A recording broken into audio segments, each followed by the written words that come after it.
So every year we do a compilation episode of every video from that year, and it never fails to make an impact as it soothes all the long-haul truckers to sleep and causes a few 6-lane pile-ups. And we thought, why wait? Surely people have to sleep in times other than New Year. We know what you want. You want nice long chunky videos for you to zone out to. So welcome to our first themed fully Ramblomatic compilation video. The theme in this case being reviews of smaller indie games that didn't draw as much attention as they deserved first time around and could use a second look. Think of it like those clip show episodes old sitcoms used to do. You mean the things that really sucked, Yahtzee? Hey, you saying that reminds me of that one time I reviewed Dungeons of Hinterberg.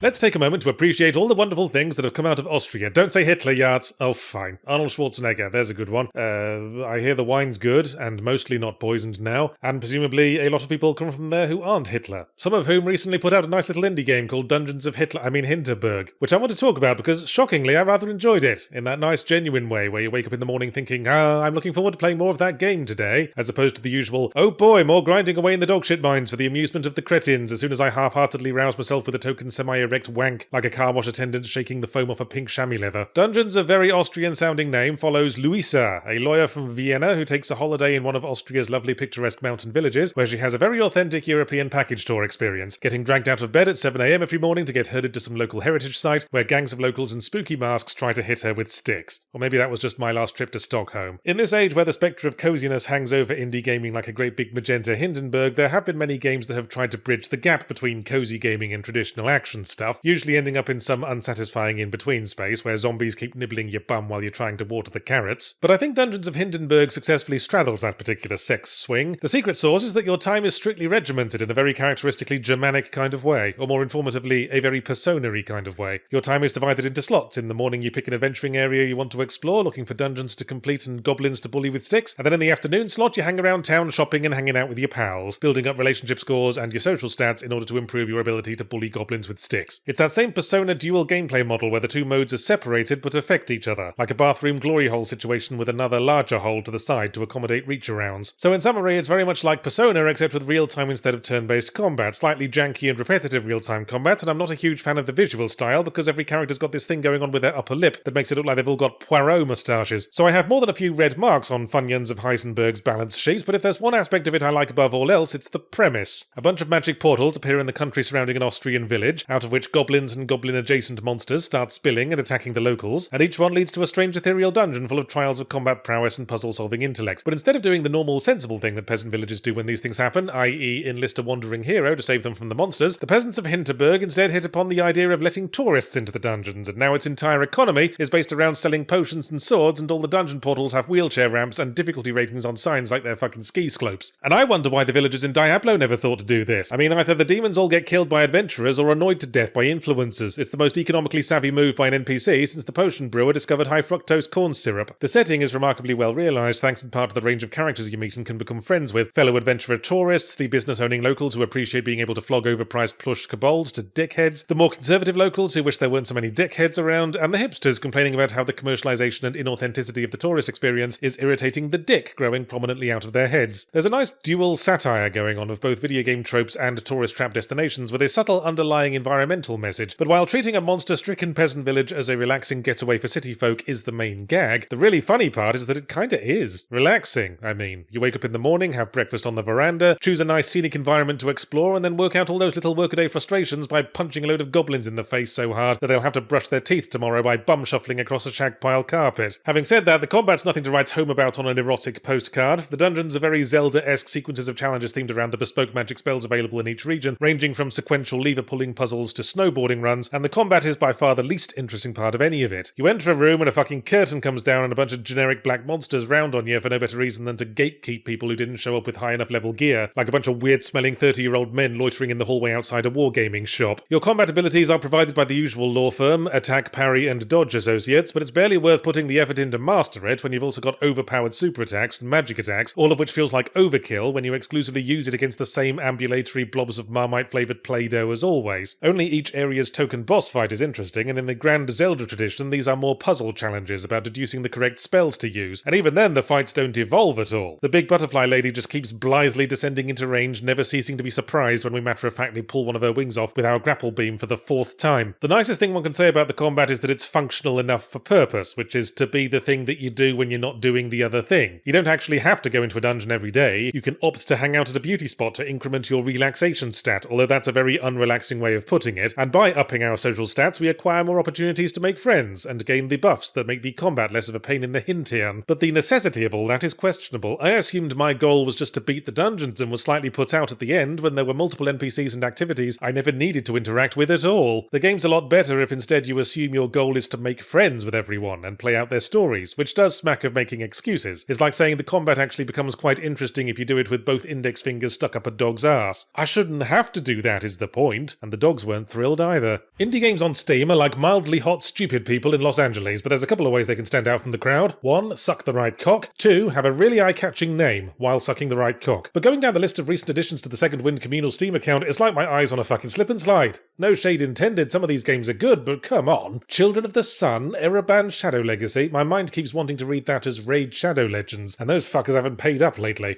Aiden Chronicle, Leysara Spirit Kingdom, there's more bollock sandwiches than at a picnic hosted by Lorena Bobbitt. Thank goodness for Yellow Taxi Goes Vroom. Not only is it an eye-catching title, it's also a sentiment I think we can all get behind. Yes, yellow taxis do go vroom. Who among us could claim to not having gone vroom at one time or another? It doesn't hurt that it's also a good game. Thank Christ, about time I injected some positivity into the year. I've been so down on my review subjects lately, I keep knocking over the houseplants with my hate stiffy. Yellow Taxi Goes Vroom is a retro-style 3D platformer evoking a sort of N64 era of such things, structured in the traditional Mario 64 open-ended maps, collect the MacGuffins to unlock new levels and try not to trip over and blind yourself on the huge brightly coloured pixels format. But does the thing that all modern retro-styled games should do, which is to get the look down and then see how many steroids it can pump into this poor little bastard before its eyeballs explode. So now we don't have to worry about things like loading times or having to go out and buy the extra memory pack on a Christmas afternoon. Yellow Taxi Goes Vroom has the sheer frenetic speed and energy of a nervous squirrel getting a contact high from the floor of a Colombian disco. You play a wind-up yellow taxi, going vroom, naturally, that is the only vehicle still working after all the gasoline in the land becomes possessed or something, thanks to the sinister machinations of Alien Mosk, CEO of the Tosler Corporation, which is about as on the nose as one can get without getting bogies in your hair. But after 2 seconds of playing Yellow Taxi Goes Vroom, the one thing one should not expect from it is subtlety. It's a madcap explosion of colour and vibrancy where everything perpetually jiggles like a chihuahua doing stage training in an abattoir runoff pit. You get around by zooming, or vrooming if you will, through the environments, boosting into ramps to crack off insane jumps to music that sounds like it came from a classic Amiga platformer being hurled down a spiral staircase, and it's fun as hell. Little bit weird then that a very fast-paced game about a car doesn't focus on speed challenges. There are some, but particularly in the back half, it's more about exploration and reaching hidden pickups using all the exotic movement mechanics the game doesn't tell you about at first. Which I don't dislike, it lends the basic mechanics an easy-to-learn, hard-to-master kind of depth that's fun to explore, but I'm also not creaming me jocks over the sections where the camera switches to overhead, because the controls abruptly switch to a linear 2D system without asking permission, and suddenly we're playing fucking Pac-Man, and having to avoid touching the roaming monsters. Excuse me, Yellow Taxi Goes Vroom, but the established pattern when I run into living things is that they scream and go flying in that hilarious way the Katamari games always made meat out of. Please ensure your maze inhabitants are informed of this going forward. That aside, it's absolutely one of those innovative mechanics-focused games with that rare quality of being tightly designed while coming across like it doesn't give a shit. It certainly doesn't give much of a shit about setting off epileptic seizures. Yeah, that's my final word of warning. I know standard epilepsy warnings have kind of fallen into the background of our perceptions, like no smoking signs and ongoing societal collapse, but maybe take this one seriously, yeah? Maybe skip this game if you are sensitive to flashing colours in the way that those sensitive to internal hemorrhaging should skip getting buggered by a horse. But while staying in the realm of retro-style graphics, let's shift gears to a game unlikely to get anyone overexcited. Phantom Fury, sequel to Ion Fury, but having now graduated from the 2D sprites in fake 3D build engine invasion of the very perturbed cardboard cutouts style, we now enter the realms of early full 3D, except with that System Shock remake style combination of advanced lighting effects and really low resolution textures, which doesn't look much like how any game from the referenced era actually looked, but whatever, if it means a few texture artists can actually see their kids this weekend. Phantom Fury continues the big vagina flaps shooty action, but in parallel to the updating of the graphics, attempts to inject a greater depth of storytelling. So wisecracking female Duke Nukem, Duchess Nutcham if you will, Shelley Harrison, now has to have a tragic backstory in which she lost her unit and spouse and arm and became a tool of the military-industrial complex, and now her wisecracking one-liners read more like a severely damaged person showing a therapist on the doll where she shot her dad. The plot moves from cackling mad scientists to corruption within Shelley's organisation, which means she spends the whole game gunning down fellow soldiers in a way that will no doubt come back to haunt her if she ever plans to run for office. The all but stated goal is to evoke Half-Life, but it isn't much much like Half-Life, the enemies lack for variety and the plot for any non-hackneyed element. It more brings to mind one of the many other forgettable shooters from Half-Life's era, like Soldier of Fortune or Sin, and just in case that reference slips you by, the main character of Sin literally shows up for a cameo to confuse the fuck out of all but the 12 people who remember that game. There's also a rather adorable play for the Immersive Sim label in the way a small child wearing their dad's coat is making a play for sleeping in the big bed with mummy. How that manifests is environments loaded with useless furniture and flavour trash that can all be individually picked up and thrown to absolutely zero useful effect, because you've got 19 fucking guns. There's also computers through which you can access files and deactivate turrets. Except by the time you find them, you've probably already destroyed the turrets because, again, you've got 19 fucking guns. The gun combat's fine, even fun, barring the one gun that fires some kind of neon electric foam stuff that feels like we ripped it off a nightclub ceiling. So if you just want to shoot orderly queues of faceless mooks all day, then Phantom Fury provides. If you want a game that embodies the purity and greatness of late 90s, early 2000s shooters, just replay Half-Life, I guess. If on the other hand you want a harsh wake-up call so you stop using phrases like purity and greatness, Phantom Fury will very effectively remind you that every era also has piles of mediocre dross, bound for the forgotten dustbin of history alongside King Edmund II and Benito Mussolini's anger management specialist. Selaco, rather than being a brand of motor oil they only sell at dollar stores, title successfully mocked next item on the checklist, is a boomer shooter on Steam that was available as a demo for a while, but last week we got a review code for what turned out to be a whole shiny, sparkling one episode of the finished game, now out on early access. Christ, you're being prissy about this, Selaco. A boomer shooter isn't like fucking Lexapro. You don't need to stagger it out to avoid overloading the immune system. Pretty sure I can cope with the mind-blowing creativity of clicking the button on cardboard cutout soldier dudes in a room while playing as generic female soldier protagonist, who looks like Lara Croft wearing the designated female armor from Gears of War, that's like 25% as wide as the male version and 5,000% more bum-centric, and who seems to be having real trouble picking an art style. You can see her on the Steam page drawn in one art style, then boot up the game and see her drawn in a completely different art style on the title screen. Then finish the first level to see her drawn in art style number 3 on the summary screen, and get to the end of the included episode to enjoy art style number 4. None of which have much to do with the actual in-game art style you can enjoy if you go look in some of those mirrors late 90s 2.5D shooters like so much. This all very strongly signals the fact, also deducible from the way the special thanks section in the credits is about twice as long as the actual dev team, most of whom are also credited with forum handles, that Selaco comes to us from the amateur Doom modding community, and presumably the art style changing is down to them throwing in whatever key art the 9 different concept artists provided before one by one they stopped responding to emails because their mum said they had to get a real job. Doom modders are a weird bunch. They're people who look at every shooter that came out from 1993 onwards and said, boy, shooters have come a long way. Now if only I could enjoy the new innovations without having to play any game other than Doom. They've modded Quake into Doom, Half-Life, Blood, they even modded Doom 2016 into Doom, which is a frankly spectacular feat of cranium bumhole intersection. And now they've made an entire original game out of the GZ Doom engine, but I don't want to sound like I'm ragging on it. Like I said in my old Doom Retro review, there's a directness to Doom gameplay that a lot of modern shooters have lost, even if the sprite-based characters look like you're fighting someone's geometry homework. And early access or no, Selaco's first episode is long enough to be a game, and there's plenty of sausage to get my wet flaps around, so fuck it. Selaco opens with protagonist lady waking up in a hospital room as the hospital is invaded by hostile soldiers in power armor who bleed purple when shot, and that's all you're getting for context. Gosh, I'm looking forward to being told the reason behind all this, you might say. And you might also say, gosh, I'm looking forward to urinating my name onto the ceiling, because that's as likely to happen. Yeah, I know it's the first episode, so the story's unfinished, but even the moment-to-moment plot updates go without explanation or comment. Like we get through who knows how many levels, and without a word an objective pops up saying, remember to blow up the cloning facility, and I'm like, what cloning facility? Why? Is blowing it up going to stop these purple blood soldiers having a beef, or is this just for us, and we're some kind of logical opposite of an anti-abortion campaigner? Honestly though, I grew to appreciate it as a storytelling technique, for despite being low on direct narrative, there is a story. The game is full of text logs from whoever used to live in the bullet-riddled commercial buildings you explore, nattering about how much they're looking forward to the baby shower and not being murdered by jackbooted thugs. You discover that the world of Selaco is an enclosed compound made to look like a city, that your character has a secret prepper bunker under a bar, and it builds intrigue without getting in the way of the action. Why are we being attacked? Where did everyone go? Why the secret bunker? Did our character know an attack was imminent, or did they just listen to too many podcasts? And as a narrative enjoyer, it was enough to sustain me through the combat, which, with the best will in the world, has its frustrations. Remember how I said Doom's simplicity is its strength? You see the monster, you shoot the monster, no fancy lighting to make things ambiguous, no visual effects getting in the way, no need to exchange licenses, bish bash ouch collapse. Selaco thought the best way to make the most of that was to pile all the fucking fancy visual effects back in. In a firefight in tight quarters, you've got maybe 2 exchanges of bullets before the whole room's full of more smoke than Joan of Arc's birth canal. Playing Selaco feels a lot more like playing Half-Life than Phantom Fury did, and not just because you can hear the enemy exchanging grocery lists over the radio, or because it has that same mystifying flashlight mechanic where it turns itself off every now and again for no real reason except to check that you're still awake. The AI is surprisingly smart. I tried to lure them back around corners into kill zones, and some of them would figure out how to exploit the labyrinthine map design to catch me on the blind side. Actually, they're frequently smart enough to be more annoying to fight than fun. If you're close enough to be seen, they're already shooting at you, and if you stop for 1 second to look at them, you're already wearing their bullets as nipple piercings. It might have helped if there was a little more enemy variety, if you occasionally went up against something that wasn't a dude in Stormtrooper armor aggressively storming your position, like, I don't know, a sleepy dog with toxic farts. So it's definitely a game for those that appreciate challenge in their shooters, and creeping forward looking over their shoulders every 3 seconds like a wheelchair-bound owl trying to cheat on its maths homework. So as I say, early access though it is, there's enough of Selaco to say it's a fun enough boomer shooter, and pretty impressive for being made in GZ Doom. But having said that, it would be pretty impressive to write out the entire text of the Old Testament on the wall of a prison cell in shit, and I'd still rather you used a pen. Selaco is held back by limitations that we have long had solutions for. I'm over sprite-based enemies in 3D shooters. It now induces less a sense of nostalgia and more a sense of being surprised by an earthquake in a Disney cell animation storage facility. And then there's the physics. Pressing shift causes the protagonist to dive into a slightly alarmingly fast sliding tackle, like she's just been goosed by a NASA takeoff thruster. And if you do it in tight quarters, it feels like the physics engine is having a stroke. I got my head stuck in low ceilings more than once doing that, and had to reload before the enemy burst in, filled my body with small metal objects, and repurposed me as a disco ball. But yeah, it's fine. Now stop being fusspots and put the rest of it out. You don't benefit from cutting yourself into pieces and staggering out across a wide space. You're not a fucking charcuterie board. As a world-famous video game critic with an attractive accent, thick head of glorious hair, enormous barrel chest, and who has recently gotten over several self-esteem issues, people often ask me about my methods. Well, first figure out how to totally delude yourself. No, Yahtzee, your game reviewing methods. Do you prepare before you start playing? Do you take notes? Take notes? Ooh, look at me with my little notepad, licking my pencil, wearing my hat with the card that says press on it, and staying completely sober, like a fucking try-hard. No, I go with my gut. I play games trying to push all thoughts of critique out of my mind, and only afterwards ask myself, was I enjoying that? And when I have an answer, I think back and interrogate that feeling. Why was I enjoying it? Was it fun to play? Or was it the rubbing alcohol? So going through that process, Eternal Strands is a game I was enjoying, and it couldn't have been rubbing alcohol, because my doctor says I need to lay off while we see if my body's rejecting the donated liver. So there must have been something I liked about it. Let's see if we can figure out what that was together. First things first, was it the title? No, it fucking sucks. Doesn't tell you shit. Sounds like what a romance novelist would name a hairdresser's shop. Second thing second, is it the visual design? Nope. I gather this is a debut game for the studio, if not the individuals involved, and it uses the visual style known as this is the developer's first game.png. Generic fantasy world with heavy World of Warcraft vibes, big environments, slightly quirky architecture, nice inoffensive colour scheme, character portraits straight from somebody's college game design degree art portfolio. The plot is, we are Bryn, generic fantasy adventurer protagonist person, noteworthy only for her apparent aversion to vowels. We join a caravan of magical scientists investigating a mysterious land that has been sealed off for decades after a magical disaster, and somehow shit gets fucky and we get stuck inside the barrier. So was it the characters you liked, Yahtzee? Not really. It's nice to have a whole support team chipping in on our missions, Metal Gear Solid style, but for that to work, the support team can't be a bunch of big boring bastards. They're a diverse group of terribly civilized fantasy people who are a bit quirky, but all very professional and understanding and nice and get along without any of that drama and interpersonal conflict that makes a cast the slightest bit actually interesting. And they've all got a bad case of need to re-establish my personality with my every cocking line of dialogue-itis. Well, speaking as the archivist daughter of an elven archmage rebelling against their family, yeah, don't pad your timesheet, dialogue writer. Sometimes a simple go kill that dragon is all you need. So by process of elimination, was it the gameplay you liked, Yahtzee? What kind of game is it? Well, in brief, it's a gear grinder.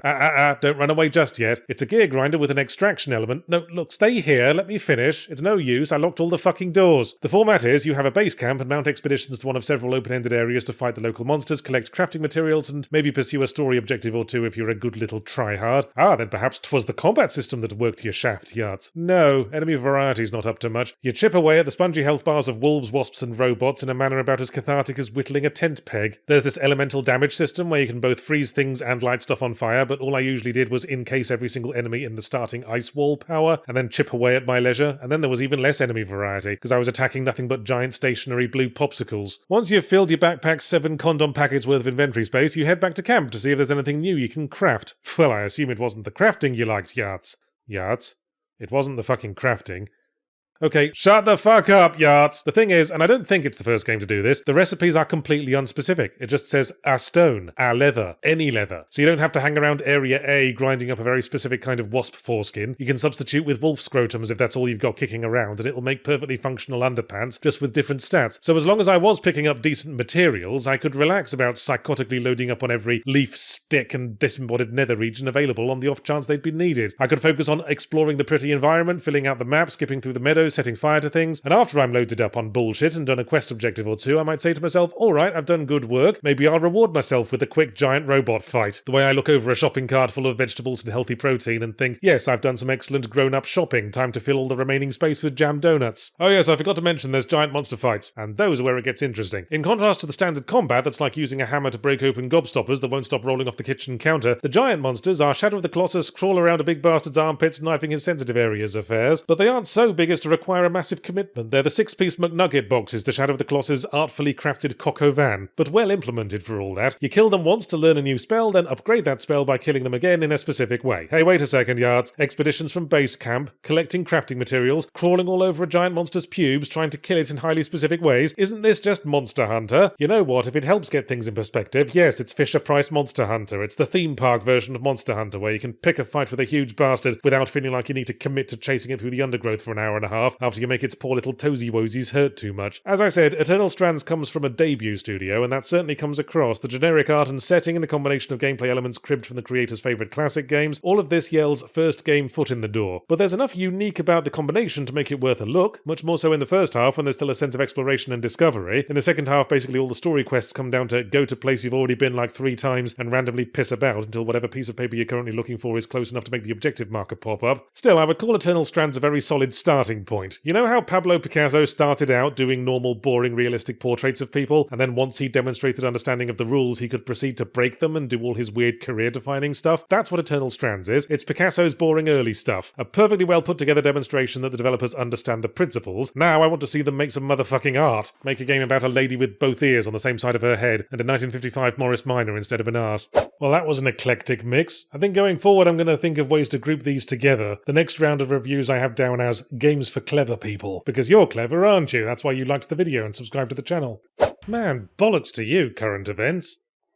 I'm pausing so you can cut that bit out and post it as a funny meme on social media every day for the next 4 years. I'm bored of being coy about my political stances, so for the record, if you voted for that orange knobend, I hope he mashes your family up into paste and uses you as part of his skincare regimen. But why let it take over our lives? Let's cheer ourselves up with a nice aspirational game about billionaires getting completely fucked up. The Roottrees Are Dead is a, brace yourself, genealogical deduction game that opens with the news that the president of an ultra-successful family candy corporation has died in a freak plane crash along with his spouse and all of his heirs. Oh, what a shame. If only it had been in an imploding, poorly designed deep-sea submersion vehicle, I could have actually reached climax. But I guess that wasn't on the cards, because the game's set in 1998, back when things made sense and there was still some measure of respect towards the sanctity of human life. We play as a professional genealogist who has to interrupt their non-stop life of glamour and sex to figure out the careless twat's entire family tree going back 4 generations, and figure out what random scattered cousins are about to inherit enough cash to gold-plate their newly erect todgers. Sounds easy? Well, did you miss the part that we're set in 1998, and the only tool at our disposal is the pre-social media internet, before everyone on Earth thought it necessary to document their every passing sandwich, and you can only find people online if they've been in the news or have gotten their clothes off in a professional setting? Gameplay-wise, you go to the cups on the ends of strings 90s era internet, typing in search terms, and from the initial crumbs of information go down multiple deep rabbit holes to take pictures of the rabbits in their most intimate moments, very Hypnospace Outlaw-esque, and after coming up for air, you toddle off to the Roottree family tree, and fill each end tree with a photo, a profession, and an identity tree, and every time you have tree, I mean 3 or 4 fully correct, they get locked in with a little congratulation ceremony, very Return of the Obra Dinn-esque. Now forgive me if I failed to adequately bring this across in the multiple years I spent screaming and banging you over the head with it, but I really like Return of the Obra Dinn. That's probably why this game was recommended to me so highly, thinking about it. But it was because of the Obra Dinn comparison that while I was cutting out pictures of some cockhead used car salesman and his 2 extremely embarrassed looking daughters, I found myself thinking, man, I wish someone would get eaten by a kraken. You see, while the game pulls off the satisfaction of figuring out puzzles with your amazing brain, it falls short of highly recommended because it lacks for a secret spice, e.g. Kraken Massacre. There's a hint about some dark family secret that will be revealed in time, but when it is revealed, I was like, that's it? No one got murdered? No one got pulled apart by tentacles? You're aware of my definition for post-dad games, that is, the dad game's satisfaction with a job well done combined with a fantastical narrative streak, like a lawnmower that talks with the voice of Gilbert Gottfried. While I do recommend Roottrees to fellow deduction game enjoyers, it doesn't get as far as the post-in-post-dad. I think it might just be a dad-dad game. A newspaper puzzle page writ large. And the fact that that turns me off slightly gives me a strange hope. Maybe I haven't gone fully dad-brained yet. Maybe there's still time to avoid my gut ballooning out over the top of my my overly tight jeans, so I look like a giant capital P when standing in profile. Phew, I feel relevant again. Let's play a cocking Souls-like. One with an anime art style like what us young people like. Oh, here's one, a new sequel to Ender Lily's Quieters of the Nights called Ender Magnolia Bloom in the Mist. More like we got Bloom in Pissed when we were coming up with the names for these things. You may remember Bender Silly's Flatus of the Shites was a Souls-like Metroidvania about the last days of a dying dark fantasy world. Yahtzee, yes, I know, I'm about to narrow it down. This was the 2D one where we play as an adorable, pristine, innocent girly whirl who enlists the spirits of all the dudes she defeats and lets them do all the combat while she holds the coats and completes the tax paperwork. Sort of the intersection between Alice in Wonderland, Sultan Sanctuary, and JoJo's Bizarre Adventure. So what's new for Bender Begonia's Bloody Bleeding Blimey? Well, not a whole lot, actually. Again, we play as pristine, innocent girly who wakes up in a coffin at the bottom of a sprawling Metroidvania map. Again, we enlist the spirits of defeated monsters and warriors to wipe our delicate Bumsy in combat, and the main antagonistic force is a nondescript corrupting black fart cloud simply called The Blight, although it might as well have been called The Plot. The main difference is that we've switched from fantasy to sci-fi, and if you genuinely can't think of anything to do but a retread of your last game, that is always a reliable sequel pipeline, good enough for Warhammer, Castlevania Lords of Shadow, and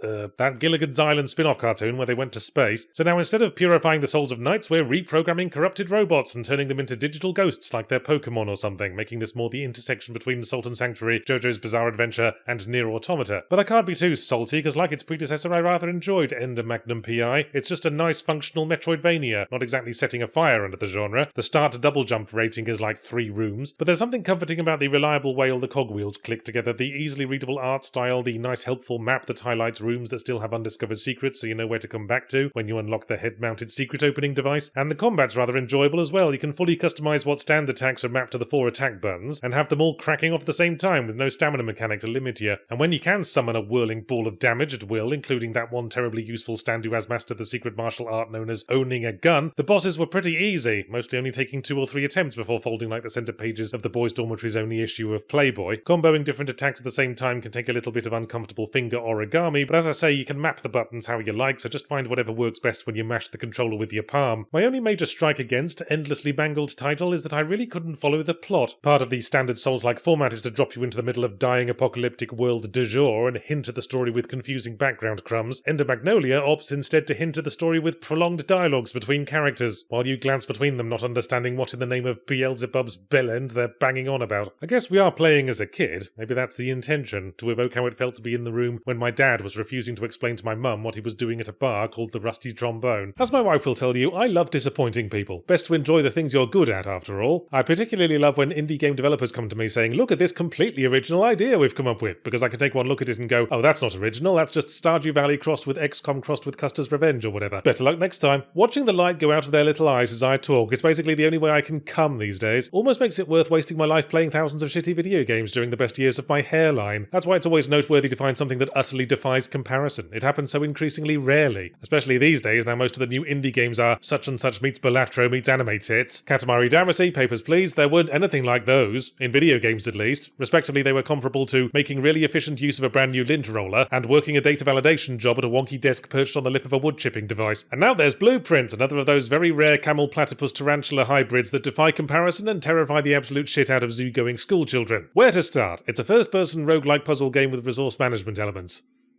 Is it possible you oversold this, Yahtzee? Shut the fuck up, I'm still thinking about it. The premise is you are a 14-year-old snot with no friends or ambition in life and probably a track record of rampant delinquency, judging by the way you apparently don't have to go to school, and after your eccentric great-uncle dies, you inherit a massive great fuck-off house, to illustrate the complete absence of justice in this rudderless so-called society. But once the paperwork's signed and you're gazing up at our new estate, the lawyer rolls down the window of their already started car and yells, oh, by the way, you don't get to keep it unless you find the secret room, and you're not allowed to sleep inside the mansion because all the rooms change overnight, and you'll presumably get horribly mashed up in the workings like a cherry tomato in a garlic press. Bye then! I set up a tent out by the bins. Yes, when I said your great-uncle was eccentric, he absolutely wasn't fucking about. All his peers settled for collecting their piss in jars and being incredibly racist. But not him, he was going for the full-on Sarah Winchester meets Wallace and Gromit. The rub is, every day the house is rebuilt anew. It's set up on a perfectly square grid, and every time you open a door, you have to pick what room lies beyond from 3 options. And very few rooms have doors on all 4 walls, so you're building yourself a new mini-labyrinth every day, where it's very possible to box yourself in and run out of ways to go if you're not savvy about it. It soon becomes clear that finding that secret room is is going to take a hell of a lot more work than finding the one suspiciously extruding book in the library with the really on-the-nose title like A Pictorial History of the US Open or The Art of Very Obvious Hidden Room Construction by You Are a Thick Twat. The secret room is deep in the heart of the mansion, and it's only going to open after you followed a spider web of multiple threads of logic and puzzle solving, some of which lead to progress, some to new ways to improve your resources, some to the hidden secrets at the heart of your family, and some might exist entirely in your own mind, like the nine-breasted snake woman that keeps telling me to set fire to the garden shed. For example, at one point I discovered that I can exit to the west side of the house if I build a garage, and I became convinced that if I built one in the northwesternmost corner I could access the back of the house, where presumably could be found the money tree and the prostitute conservatory, and the one book that explains the entire fucking plot. Fortunately, I was set right when I had a note-comparing session with my colleagues, which was both helpful and terribly amusing to learn what deranged conspiracy theories they'd formulated. Their absolute certainty that there had to be something significant about the symbol on two of the clock faces in the den, or that smug knowing look on the face of a taxidermied robin in the lobby. Thing is, I'm not even sure they're wrong. It's that kind of game. You build the breakfast nook room on the promise of getting a free key, and realise that the sequence of colours on the wallpaper relates to the order you have to press the 11 coloured nipples on the statue of Shub-Niggurath in the Forsaken Temple room. So the question surrounding any puzzle game is, what specific mental skills does Blueprints call upon? Where Oberdin was about deduction and elimination, and The Witness was about repressing your urge to call Jonathan Blow a pretentious git. Well, take your fucking pick. There's your resource management and learning most optimal room placement, pattern recognition, the parlour has a new deductive logic puzzle to solve every day, the billiard room has a darts-based number puzzle that starts off just having you add up the lit up parts of the board, and 40 days later is having you convert a number to two significant figures, reverse the digits, divide by 12, and sacrifice a dog. Ultimately though, the main mental skill the game tests is your ability to not throw your chair through the screen because you got fucked over by random chance for the 50th fucking time. Which is a point against Blueprints, I'm afraid. I've just about finished the game, but there's one last loose end that I can't tie up until I build a house where a boiler room connects to a pump room, neither of which are guarantees, and imagine my annoyance day after day opening the one remaining door that a boiler room could possibly go and randomly drawing bunk room conservatory sex dungeon. Fuck me. No, not literally. Start again. I suppose the game wouldn't have that absorbing just one more day quality if we weren't rubbing up against a certain amount of random chance. That's how they get you, isn't it? You don't keep pulling on a slot machine lever because it's good elbow exercise. Little bit scummy, yes, but it's a little bit scummy to make me perform sexual favours by bribing me with chocolate. I'll feel dirty while I'm doing it, but I still get some tasty chocolate afterwards. What the fuck am I on about? The randomness is a lot less frustrating when you do still have multiple loose ends you can be pursuing, and at the end of the day I can definitely recommend Blueprints if you like reassuring yourself of your own cleverness and some lovely immersion storytelling bubbling away behind the scenes like a vat of boiling water brought in for an extremely ill-advised escapology show. And again, its uniqueness alone makes it worth a look. If I had to compare it to something other than another video game as I did earlier, I'd say it's like filling out a puzzle page after someone crafted it into an extremely complicated origami swan, and every few minutes you roll the dice on whether you hold the pen in your left hand, your right hand, or up your nostril. It's satisfying to think about what I'm eventually going to do to the asshole who fucked up my newspaper. So after I did Avowed not too long back, it was pointed out that ages ago I reviewed a game called Unavowed, and now all I need is to review a game called Disavowed, and I've covered the entire spectrum of avowing, or profession progression. Hang on a sec, hasty Steam search. Oh, what do you know? Well, I ain't reviewing that, looks like crap. Point is, I didn't think Unavowed was half bad, and now the developer, Wadjet Eye Games, has a new one out to continue spreading the good word of traditional point-and-click puzzling, faintly stereotypical depictions of New York City, the viability of Adventure Game Studio as a commercial dev platform, and remarkably good shoulder posture. In an alternative future New York, where modern technology has all but wiped out scoliosis, time travel exists and is strictly controlled by the authorities. But in an interesting contrast to how this usually works, the authorities aren't particularly hard line about not changing history. They kind of treat it like marijuana. Yes, we legalised it because we know you fuckers are going to use it anyway, and this way we can regulate it, but that doesn't mean you get to take the piss. You still can't drive down the high street distributing blunts to the crowd with a snow shovel. So future corporation Chronozen might sound like a doomed tech startup that sells digital watches that don't work unless you download an app, but it's actually a time travel company that charges rich clients through the nose to take holidays in the past, and even lets them apply to make changes to history that are assessed on a case-by-case basis, kind of like the way the American government treats human rights violations. But you can't let the genetically engineered descendants of Mark Zuckerberg run around history willy-nilly, and that's where our protagonist comes in, Fia Quinn, agent of Chronozen, whose job is to escort wealthy clients to the past, keep them and history safe, and come down like a ton of bricks on anyone trying to get in some sneaky grandmother porking. The game spans multiple chapters covering multiple jobs to a variety of temporal versions of New York City, including the present, the near future, the 19th century, the Roaring Twenties, and the period just before and just after 9/11, which is the point where we all tug our collars and make a noise like Jerry Lewis trying to walk a tightrope. Will a day ever come when a time travel story can feature the 9/11 attacks without coming across a bit Probably not in my lifetime. I mean, I still remember them. I was a teenager. I very clearly recall seeing those towers come down and being almost unable to finish that day's second wank. But the time travel adventures give way to a compelling character story about Fia herself, who, along with the rest of Chronozen having been time-locked to prevent being erased by history changes, has to deal with getting through daily life when everyone she knows, every book she reads, and every artisanal backstreet coffee shop she frequents might get erased and replaced with a Petco by the end of tomorrow's shift. I think Wadgetai games have strong writing, but I also feel their characters tend to have an interchangeable quality, which might be partly explained by them all looking the fucking same. It's painfully obvious that every character in Old Skies was made with the same animation template, because they've all got the exact same stance. Shoulders back, hips cocked, feet apart. Every now and again they do some kind of bespoke action or gesture, and then they snap right back to the jeans model pose, before you notice how dodgy the tweening looks. Everyone's got the same walk too, a sort of determined casual saunter that looks like they've just put the baby down at 3 in the morning, and are praying to Teddy Bear Jesus that they'll be able to leave the room before the little fucker starts crying again. Very smoothly animated, but it makes me think of games like Chrono Trigger with pixels like a square feet of a mosaic bathroom floor, and fewer frames than a burnt down art supplies shop. But every character has life and personality because of the unique way they move, and it's a million times more visually pleasing than every character using 100 million frames to mosey across flat backdrops in perfect unison. There were moments when I couldn't tell if character A looked exactly like a young version of character B because the game was setting up a time travel related twist, or if the artist had just cheaped out, recoloured a pre-existing hairdo and was hoping I wouldn't notice. My other issue is puzzle design. At any given moment in Old Skies, you are always on a perfectly straight line to the next solution. You'll be lucky if there's more than 1 or 2 rooms you can access, and any attempt to interact with anything but the intended solution will result in a verbal spit in the eye. I don't need to worry about that. I don't need to go there. I'm done with that thing. How do you know you're done with that thing, Fia Quinn? I don't know, maybe the upturned bucket we used to get the cat down from the potting shed might work equally well to knock out the curious policeman or function as an amusing hat. I mean, God forbid I might be curious and want to explore this historical setting I'm on an amazing time travel adventure in. God forbid I might want to talk to someone about something other than whatever petty step in the puzzle sequence I'm currently laser fixated on. Maybe I want to go to the window washers on September 10th, 2001 and tell them they can probably phone it in a bit today. I suppose it does mean we never get entrenched in any of that legendary adventure game moon logic for very long, but the laser focus of proceedings can lead to things feeling very contrived. For example, we find ourselves at one point needing to stop an assassination 20 years in the future, and as luck would have it, happen to be in a room containing nothing but the very shoes the assassin will be wearing in 20 years, and a prototype voice-activated explosive with precisely a 20-year shelf life. Other moments feel contrived in other ways, like the instance where we get cold-bloodedly shot by an angry cop, unless we choose the exact right conversation options that will convince said cop that gunning down unarmed white women is bad, actually, and might be frowned upon by society. But in the end, I was engaged by the story of Old Skies, and was quite affected by the ending. The game effectively pulls us out of Fia's head as time goes on, as she starts making decisions independent of our control in a way that sort of mirrors her growing dissatisfaction with the rules that govern her existence, and in the end, she triumphs by breaking free of her protagonist obligations. It's very apt. All wacky future time travel contrivances aside, the plot at heart is about the frustrations of being stuck in one place, while everything changes around you. And that's pretty relatable, also pretty analogous to the state of point-and-click adventure games as a genre now that I'm writing it down. Ooh, now there's an idea. A time travel adventure game where the entire adventure game genre tries to change its fate by travelling back in time to the early 1970s and strangling John Carmack to death in the crib. I see all you young people out there on the streets pausing between kickflips to suck on your Capri Suns and say, man, we're so bored by our flashy newfangled video games. There's so many graphical bells and whistles and our mind-numbing repetitive loot box delivery engines, we can barely get our heads together long enough to smoke drugs. To which I say, hey there kid, do you ever consider playing a mostly text-based game? What? Text? Like what they have in school books? I'm not down with that shizzle, daddy-o. Get out of the basketball court. Hold your horses, young person. What if I were to tell you that this particular mostly text-based game is about being a robot in space? Wow, no way, blood. I thought mostly text-based games were lame, but robots in space are on fire. You're pretty cool for an old-timer. We've learned the error of our ways and we'll go straight to our local library on fleek, or whatever that means. The mostly text-based game in question is Citizen Sleeper 2, a narrative adventure game where most of the time the right half of the screen is a description of you doing something boring, and the left side of the screen is the exterior wall of a spaceship in which we are assured the boring activity is taking place. It's also one of the most deeply emotionally affecting interactive narratives I've played in who knows how long, and you can stick that right up your credit card slot, AAA games. The premise is you are a robot in space, a sleeper, an artificial humanoid piloted by an emulated consciousness copy-pasted from a real person because good old-fashioned regular slavery wasn't getting the corporation's dicks as wet as it used to, and we're in a space-going future where humanity consists of an extremely loosely connected network of colonies and space stations smeared across the galaxy like so much cocaine-infused snot around the mouth of John Belushi, where corporate dystopia has sparked so many apocalypses all anyone does all day now is pick through the ancient ruins of the last 12 corporate dystopias looking for ancient valuable TPS reports to flock to whoever's trying to create the next one. While the first game took place entirely on a single space station, Bitcoin Beeper 2 increases the scope to an entire star system as we jet set around multiple colonies on a clapped-out rust bucket, doing just enough odd jobs to be able to afford sandwiches for our ragtag crew of misfits as we hum the Cowboy Bebop theme tune and try to stay one step ahead of our evil former master who thinks he's entitled to enslave us just because we happen to be a robot slave, which smacks of profiling if you ask me. So we're in a vaguely Disco Elysium sort of area that's at the midpoint between narrative tabletop role-playing and reading a choose-your-own-adventure book, except unlike Disco Elysium, you're not staring down the receding hairline of a substance-racked car crash on legs, and instead of rolling each skill check as they come up, there's a rather interesting system wherein we roll 5 dice at the start of each in-game day and then and choose which of the day's activities we wish to apply them to. So we might want to really bring our A game to an important quest objective and use up our 5 and our 6 there, but then we could use some extra cash, but it's not that urgent, so we use our 1s and 2s to phone in a shift washing dishes or at the phone sex hotline. It rather effectively gamifies the very human condition of not always giving that much of a shit about what you're doing. And I really relate to that. Yeah, sometimes I too have trouble focusing on a task for reasons largely out of my control, like my usual mysterious mid-morning stiffy, and I'm at the age where I might sometimes roll a whole day of 1s and 2s because I don't get enough exercise and I fucked my back up yesterday afternoon because I walked across the room wrong. Your rolls are mostly applied to skill checks with additions and deductions based on your stats, and I remember complaining in Citizen Sleeper 1 that it's too generous with the level ups, and by the end you can basically be good at everything, which rather undermines the role-playing for the same reason one wonders why the Justice League wants anyone other than Superman to bother to show up for work. And that criticism seems to have been taken on board, as now all 3 playable classes have one stat just completely locked out. I was playing as the Engineer, and that caused the stat approximating to sociability and charisma to be permanently set to 0. And it doesn't get more apt than that, without also giving me a dexterity penalty for having Cheeto dust all over my fingers. But in the end it made no difference, because every situation has at least 2 approaches you can take. I just make up for my lack of social skills by fixing everyone's laptops for them, and by the end was once again overpowered and never facing a single skill check without massive advantage. The game also gave me this upgradable dice reroll power to try and tempt me away from spending all my level ups on stat improvements, but it only applied to specific kinds of missions, so I didn't see the point. I'd rather increase a general sexual prowess stat than highly specifically improve my ability to tweak nipples on alternative Thursdays. It's the writing that sells Citizen Sleeper. It's about finding the humanity in individuals caught in hopeless conditions, and there's a focus on developing characters that are articulate, well-established and diverse, even if it's weird how keen they all are to make friends with an omnicompetent espresso machine on legs. Maybe not that weird on reflection. Then again, there were times when the story lost me. The dramatic climax of the plot features our character assisting in a violent revolution, but I found it hard to get invested, because our personal contribution was basically sitting in a basement running admin, and making sure all the Chinese takeaways were ordered for the victory party. I don't think this format works very well for grand, epic, world-changing narratives as opposed to interactions between individuals. It's hard to appreciate the impact we're having on the lives of a nebulous population that we can't show you, but they're all behind that wall there, and they all think you're super cool. But I stuck with it, because the main reason I fondly remember Citizen Sleeper 1 is because the ending was good, and tied the whole experience together. In fact, I struggle to remember anything else about it, frankly. And sure enough, the same is Citizen Sleeper true of Citizen Sleeper 2. And I need to talk about it, so here's a spoiler warning. Spoiler warning, gonna spoil the plot. Spoiler warning, leave if you'd rather I not. Aiding the revolution and defeating your old master isn't the end. Afterwards you go right back to your life of running errands and feeding the cat, but now something's wrong. Your body is losing function. More and more of your dice permanently break as you pass time, leaving you unable to complete the task you used to be so competent at. The only way to fix it and properly end the game is to volunteer for a rebooting that has a decent chance of erasing your personality. And suddenly this game about finding a way to live becomes a game about getting ready to die, about living with a slow decline into inevitability, of going around completing petty side quests, knowing that with each success you're ticking off another thing you'll never do again. And speaking as someone who used to be able to put their leg behind their head and who now gets a new permanent ache every time they stand up too quick, this resonated pretty hard. Has the ending of a game ever made you get up and just stare out of a window for 10 minutes? This one did.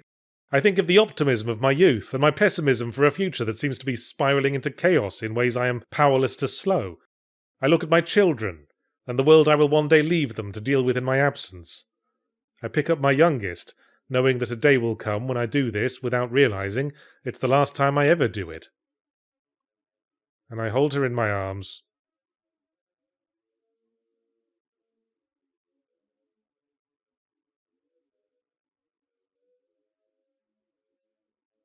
Okay, I'ma put you down, my back hurts. Ugh, things got a bit heavy for a moment there, didn't they? Let's lighten the mood with our next grouping, tentatively entitled Cute.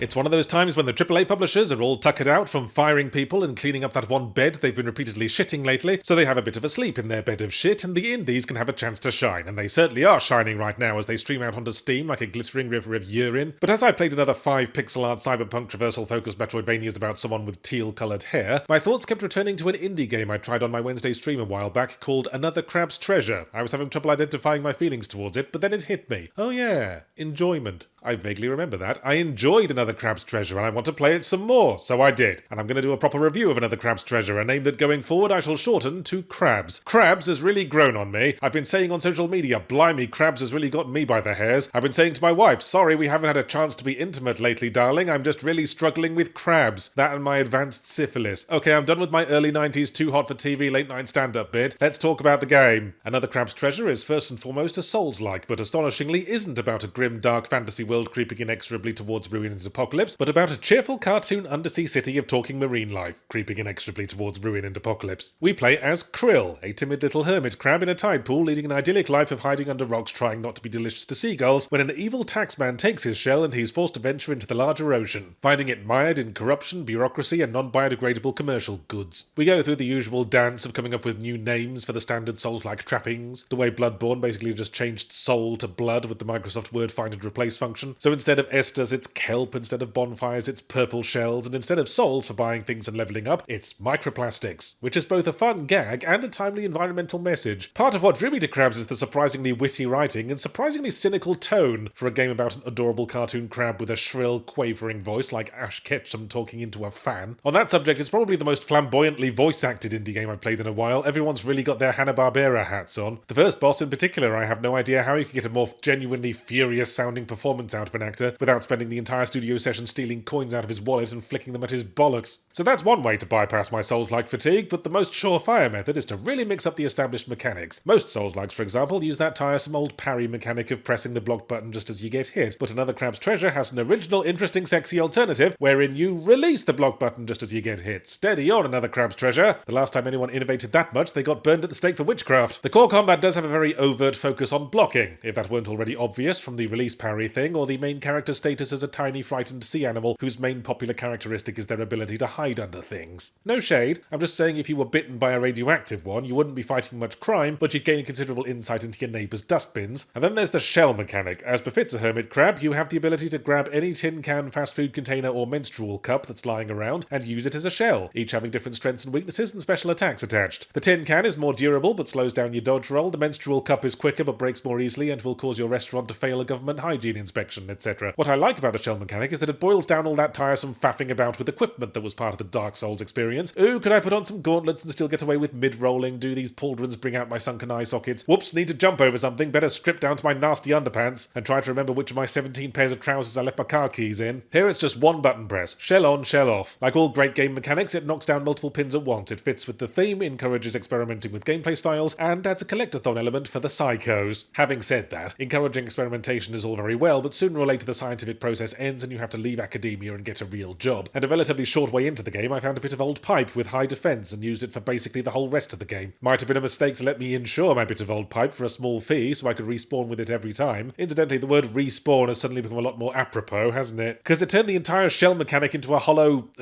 epidermis of its former self, and it's one of several questionable design decisions on the game's part. There's also a platforming focus, so the environments are having a bit of a love affair with bottomless pits. Don't gaze into the abyss, another Crab's Treasure. The abyss is pretty emotionally unavailable these days, and I was falling down them from misjudging the recoil on some of my attacks more than I care to admit. But after a while I noticed that as I was falling down, I could pause, equip the one accessory that removes all penalties for falling into pits, then unequip it again as soon as I was safely back on solid ground, and that really felt like something I wasn't supposed to do. So as Souls-likes go, it's pretty easy, especially after you've gotten to grips with parrying and bought out the skill tree. But you know what? I'm fed up to the hollow eye sockets with everything trying to out-Souls the Souls just by getting harder all the time, when there are so many other ways. An engaging story full of characters with nice clear motives, that's a good start, and being actually funny. I mean, if slaughtering mindless, once intelligent beings en masse in a world inexorably creeping towards doom isn't a good time for giggles, I don't know what is. So I like having Crabs. It scratches an itch in a place I never knew I had, ironically. For all its points of dodgy design and slightly annoying camera, it's compelling and imaginative, and it has a heart of delicious lemony flesh in a yielding crunchy carapace. I mean, it's a cartoon game basically in the setting of SpongeBob SquarePants, whose story deals with themes of despotism, corruption, class division, exploitation of the poor, disillusionment, environmental collapse. There's a bit where giant creepy spiders with telephones on their heads fire lasers at you, and the final message of the story is, nothing's getting better, so fuck it. And that's pretty sound philosophy for a crab. An ambitious crab and a cowardly crab make an equally tasty bisque. So again, I find myself drawn back to a game I played on my Wednesday stream, and again, it's a Souls-like in which you play a cute animal. Guess we found the winning formula. Maybe I could finish Elden Ring at last if I were to mod the main character into Hello Kitty. Our subject is 9 Souls. Souls without the U, mind, no copycats here, which comes to us from Red Candle Games, who you might recall got into the shit, or perhaps I should say, the poo, with the Chinese government over their last game, and perhaps as a result decided to play a bit safer with their new one. We're making a 2D cartoon platformer about a cute little jumpy cat dude hanging out with all their animal pals of varying species. Well, as long as you avoid depicting anyone as a yellow bear in a red shirt, that's probably for the best, Red Candle Games. Tell me more about your cute animal game. Well, the protagonist has to murder all their adorable animal friends because they form the governing committee of a techno-fascist failed utopia. Okay, tell me less about your cute animal game. I was taking the piss, but I think 9 Souls took that advice anyway. anyway, because on the outset the story doesn't tell you shit. All you know is that the main character, Yi, named after the sound my wife makes when I pinch her bum, gets thrown off a cliff and is nursed back to health amid a village of friendly primitive humans who seem to live entirely peaceful and contented lives. So I, of course, was waiting for the inevitable next bit where the fucking Mongols or whatever sweep through and set fire to the place, and to my surprise that didn't happen, really. Instead we discover we're on a gigantic space station, where the humans are being farmed for their meat or something, and Yi is a sort of stoic badass super warrior cat, who at one point may have been part of the station's government, but who now has to go around assassinating the rest of the party members so he can take over the station, possibly as a means to save the primitive humans, or possibly for mysterious reasons of his own. Yi is an intriguingly complex character whom we learn about piece by piece through the course of the game. At first he seems like a relatively stock anime emotionally subdued badass type, with a secret heart of gold and commitment to justice that makes him want to protect the humans, but every now and again he does something incredibly ruthless and horrible. Feels like we're playing as Ori from Ori and the Blind Forest, after he grew out of his hippie naturist phase and went to business school. Ah yes, Ori and the Blind Forest, that's a good game to bring up, it being one of many 2D action Metroidvanias Nine Souls takes influence from. Hollow Knight, there's an even better one. In fact, if you want the quick, asshole, smug, dismissive, comparison-based summary, Hollow Knight was to Dark Souls what Nine Souls is to Sekiro, by which I mean it's a cartoon 2D version of an aggressively parry-focused combat system. Parrying's the only game in town. It's parry Goldwater, it's the people versus parry Flint, etc. Just as well, really, because dodging's only so useful when you're a tiny fluffy kitten in pyjamas and the boss you're fighting is swinging a poleaxe the size of a very inefficiently designed lamppost. And the hand-drawn animation is all very nice, but apparently they couldn't always be asked to draw turning around animations. So every now and again you'll dodge through a guy to avoid his hit and he'll just instantly flip left to right like a sufficiently bribed politician with a weather vane up his arse. So yeah, on the whole best to stick with parry and the Hendersons. Not only does it reliably cancel damage, it also refills your talisman power, a fairly unique mechanic in which Yi runs past a dude, slaps a post-it note onto them reading I owe you one ass kicking, and then a second later their heart explodes from the anticipation, I guess. It's initially awkward to use because you need to keep the button held down till the payoff, so instead of walking away from the explosion with your back turned like a cool guy, you have to awkwardly hang around the crime scene for a bit, asking if anyone knows where the bathroom is. But then about halfway through the game I unlocked an ability that would make the talismans explode automatically, and with that the combat clicked. Cool guy explosion walk away was back on. That's when it started feeling like anime combat, where the hero sweeps past the bad guy and it looks like he missed, and the bad guy's standing there looking confused, but then,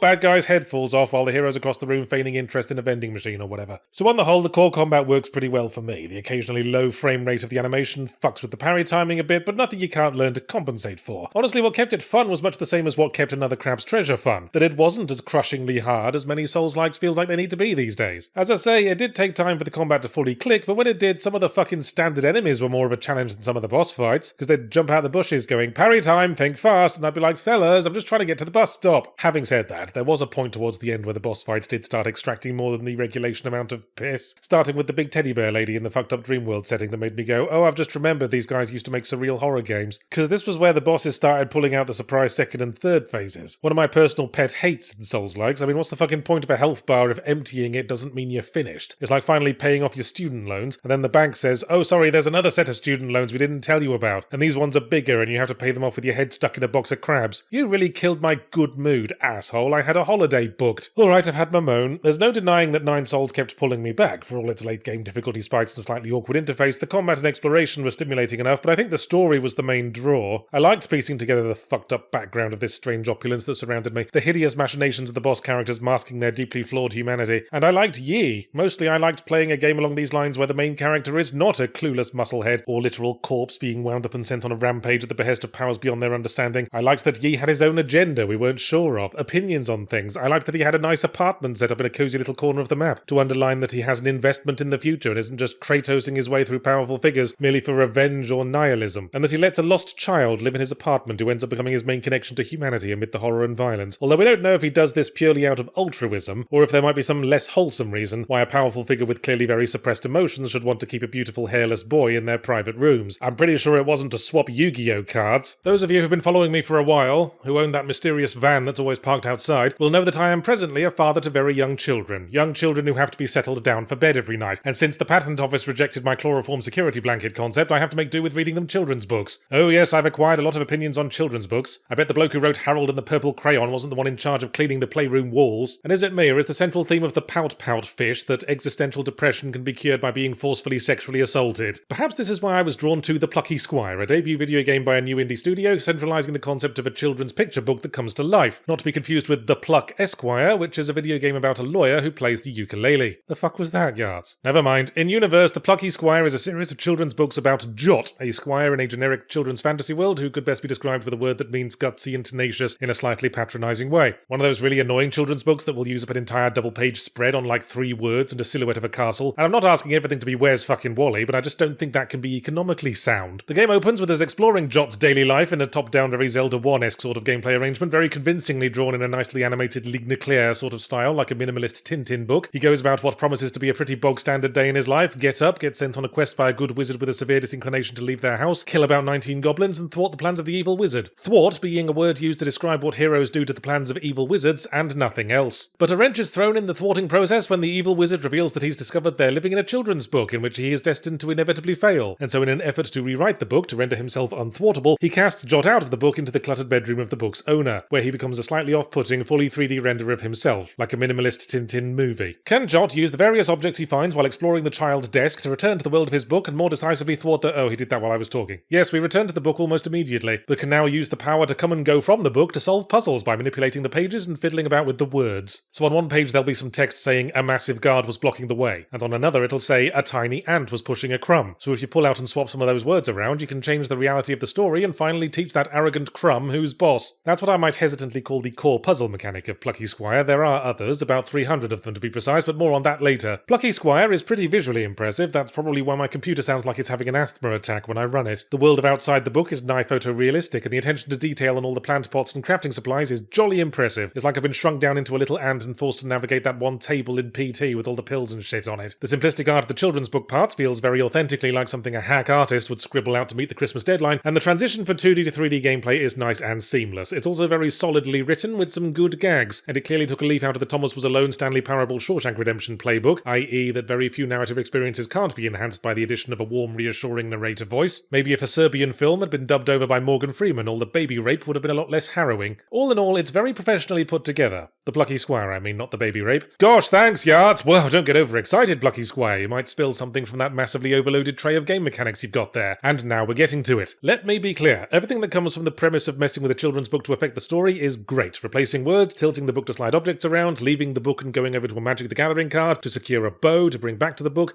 all on theme. What's not on theme is when you bring the bow back and play a shooting minigame entirely unlike the core gameplay up to that point. Or the one boss fight where you play Super Punch-Out, or the one where you play Dr. Mario, or the one that's a rhythm game akin to those Rhythm Heaven games the WarioWare devs used to make, or the mandatory stealth puzzle section that goes on too long. To use the standard unit of banal time wasting, it's about 5 TikToks. And what has any of this got to do with children's books? Some of these minigames crop up when members of Jot's entourage of support NPCs are given moments to shine, after which they go, I have completed my story arc, now I will join you in standard combat. And it's presented as significant, but it's fucking Zelda 1 combat. I never needed any help with it, and all they proceed to do is run around being annoying. It's like when my kids insist on helping me make banana bread and just proceed to get in the way and eat all the flour. The whole game culminates in a final boss fight outside the book, in which we strap on a jetpack and play fucking Space Harrier against a giant alien butterfly. Again, nothing to do with anything that's been set up, story or gameplay-wise. I was waiting for the book's owner to walk into the room and anticlimactically end things with a fly swatter. God knows I'm not saying a game can't have variety. The insipid Zelda 1 style poking at sushi ingredients with a cocktail stick combat probably needs some, but it doesn't leave room for the game's interesting mechanics to breathe. The swapping words around puzzle will occasionally, if you're lucky, involve having to get words from previous pages in the same chapter, and that's as complex as it gets. How about letting us leave the book and steal words from other nearby books? Like grab a few words from a copy of 50 Shades of Grey and use them to embarrass someone to death. I might slightly meanly call Plucky Squire a game with a bad case of first game syndrome. So excited to be here and to show you all its ideas, like a child wanting to take you to their room and show you their SpongeBob pillowcase, fittingly enough. Keen to show off all the different mini-games it knows how to make and reference all the old games that have influenced it. And the end result is a game that is fun and competently assembled, but which is spread too thin to reach its full potential. It's like a rock song that never kicks in properly. A sensual massage that has to end disappointingly when there isn't a spare power socket for the buggery drill. So here's an insider glimpse of how the sausage is made. A bunch of pigs undergo extremely traumatic violence and then get their todgers minced up and arranged into the shape of a larger todger as a sort of final insult. Now here's a glimpse of how the metaphorical sausage is made. I was going to review a different game this week, but after I finished that I had some time to kill, and the gimp was out dropping his daughter off at clarinet practice, so I thought fuck it, I'll just idly play a bit more of that silly game I played in this week's Yahtzee Tries. I was rather enjoying it. 4 days later I now find I would much rather talk about it than the other game I had lined up, which, naming no names and meaning no shade, was a sequel whose title began with the words Revenge of, and perhaps that will help you understand my relative lack of enthusiasm. I'm always much more interested in reviewing games I really like or require a passionate hate boner for, and in the interest of suspense I won't give away just yet which was the case, although I will incidentally admit that passionate hate boner is the name of my new line of artisanal sausages. Promise Mascot Agency is a game by the guys who did Paradise Killer, a UK-based developer, and yet PMA feels authentically like a Japanese game. It's like the combined powers of all the world's weird weirdly influential small island nations full of extremely repressed people. The story is we play a Yakuza enforcer with distinct Kazuma Kiryu energy, partly thanks to also having distinct Kazuma Kiryu voice acting, incidentally, who loses his boss's money in a bungled deal and is cut off from the family while he lies low and tries to make up for his mistake, also known as pulling a Tommy Vercetti. What I haven't yet mentioned is that this all takes place in contemporary Japan in a world identical to our own, except that humanity lives alongside a race of freakish sentient mascot characters who struggle to get footholds in any industry other than prancing around at theme parks and store openings. And our protagonist must take charge of a failing mascot agency in a dying rural Japanese town to help the local disgusting mutants realise their full potential for prancing around at theme parks and store openings. So setting-wise, it's like Japanese District 9, except with a race of big-headed Hello Kitty people. My enjoyment of Promise Mascot Agency, whoops, gave the game away there, yes it's a positive review, put away those artisanal hate boners or whatever I was on about, might simply be down to that it makes me laugh. Here's the two leads. On the left, macho takes no shit Yakuza man with very serious face, and on the right, his assistant, a giant pink blob with huge eyes and cute sideways 3 mouth, who's supposed to resemble the severed end of a pinky finger, and who provides the reckless psychotic id to the calm unflappable superego of the protagonist, as he lets the insanity wash over him like a stone Buddha in the middle of a crowded McDonald's play area. I love the juxtaposition of deadpan and wacky as a comedic foundation. It's why I like Yakuza games, and there's a lot of Yakuza in Promise Mascot Agency's gameplay. The core of it is like one of those Yakuza side quests where you get roped into running a hostess club or artisanal sausage factory, and play little business sim mini-games where you assign specific hostesses to specific tables or scare health inspectors away from the Todger storage vats. So we assign our recruited mascots to the jobs we've secured via a basic menu system, and while we wait to hear back, we drive a truck around a sandbox map, hunting for more work, more mascots, secret pickups, and firing our giant severed pinky finger assistant out of a cannon at anything that looks at us funny. And while out driving, we're randomly called in to deal with emergencies at the mascot jobs, which we resolve by playing a card battling game. Business management, sandbox driving around, and card battling. Blimey yards, who designed this game? Jackson Pollock? I know it sounds all over the place, but the loops tie up quite nicely. We explore the sandbox to find items, to help the townsfolk, to empower their battle cards, to win the card battles, to earn money, to send back to our Yakuza boss, so she doesn't get murdered by frighteners. It all spirals together into that one central point. Now, the weak link in this chain is probably the card battling itself. It looks complicated, but turns out all you have to do is play the cards with the biggest numbers. It's basically massively overly elaborate top trumps, with about 2 minutes of mashing A through the 15 dialogues and screen transitions you're already memorised after the first 90 fucking times. It does get more interesting later on when you have to hit the bigger numbers, requiring enough upgraded cards and strategic use of extra draw bonuses and shit, but then at the very end the game sets up a super hard final boss card battle, and I was all set to demonstrate my acquired skills in knowing which numbers are bigger than others, but then the fucking plot takes over and wins the match for ya. Thanks, Promise Mascot Agency. I was almost playing a video game for a second there. Other weak links include that if you want to sell merchandise for the extra income stream, you have to play a tedious claw machine minigame over and over again. Yes, I know we're referencing the way Yakuza games always have claw machine minigames, but crucially, it's never been mandatory. I hate claw machines. If I wanted to press a button and feel disappointed, I'd buy expired jam. Come to think of it, there are a lot of weak links in this chain. Story's kind of predictable. I instantly fingered the twist villain in his first fucking scene, and not the good kind of fingering. And while the game says each of your recruited mascots have different needs and strengths, they really fucking don't. Just promise every single one of them a regular bonus and time off at the weekends, and fling them at whatever jobs will take them. They all function the same, waddle about, wiggle the little arms, be very bad at transporting stacked crockery. None of this is a deal breaker because the core gameplay, i.e. exploring the sandbox map, is, if you'll forgive the technical language, fun, and everything else is just an excuse to do it. The crucial point is that you explore the map in a beaten up but mysteriously indestructible truck you're not allowed to get out of. So you can't just beeline for your destinations, you've got to navigate the roads, dodgy suspension be damned, which is A, very amusing when you ramp off a hill at high speed and Dukes of Hazzard your way through someone's vegetable garden with your little pink blob friend squealing with excitement in the back, and B, an engaging challenge, because the physics are tough to wrestle with even after you unlock the truck's inadequately explained ability to fly. All weak links aside, the only thing you should take away is that I never stopped looking forward to my sessions with Promise Mascot Agency, because it's silly and fun and the gameplay makes me laugh and the characters make me smile without even having to get their tits out. Also, the more you play, the more you catch yourself accepting the whole premise as normal, leading to hilarious moments when passers-by glance at what you're doing out of context and go, why is that sinister-looking professional criminal having a tense back-alley standoff with a 7-foot pink cartoon cat? Good question.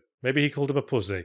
Alright, things are getting a little bit too cute around here. Let's inject some masculinity with a few games that exhibit dad energy, whatever that means.